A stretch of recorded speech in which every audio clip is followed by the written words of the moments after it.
In Oswald Mosley, Diana found a man who combined sexual allure with a cause she could believe in. Very soon she was making unfavorable comparisons between him and her inexperienced husband, Brian. When she met Mosley, she met a man who was not only very persuasive, with a force of personality to match, even to beat her own. She met somebody who was sexually enormously experienced, light years away from Brian. He was a very fit, active, athletic man who he fenced all his life. He had to have a lot of exercise, and this rather sort of pantherine quality bedazzled her.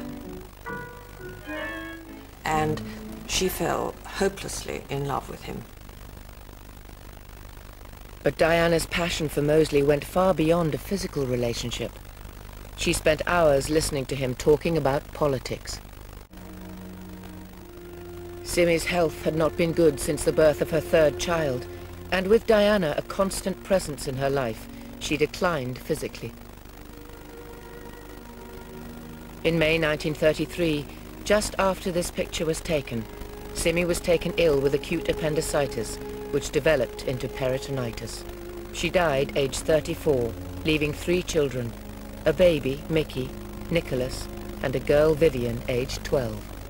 Her family have told me they feel very strongly that Diana bore a great responsibility for Simi's death.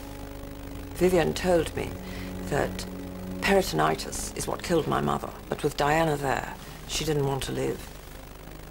Mosley's children, Vivian, Mickey, and Nicholas, were cared for partly by their mother's sisters, who closed ranks against Diana.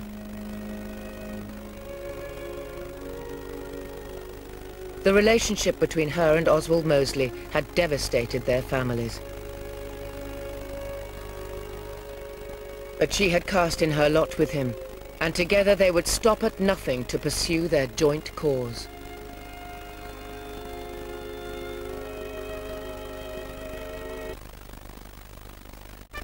Diana was always absolutely brilliant at shutting her eyes to what she didn't want to see.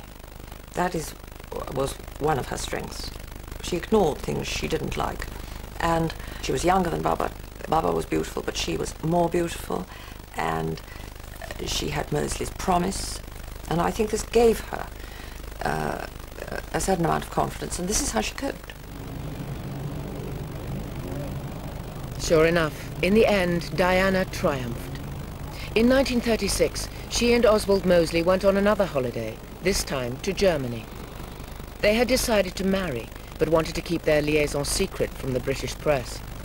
Once again, Diana's German contacts were invaluable. But when people in England discovered that the Mosleys had been secretly married in Berlin, it proved immensely damaging to the couple's reputation. They would be reviled as intimate friends of the Nazi regime. Their wedding party was held in the house of Hitler's propaganda chief, Joseph Goebbels, and the Führer was one of the guests.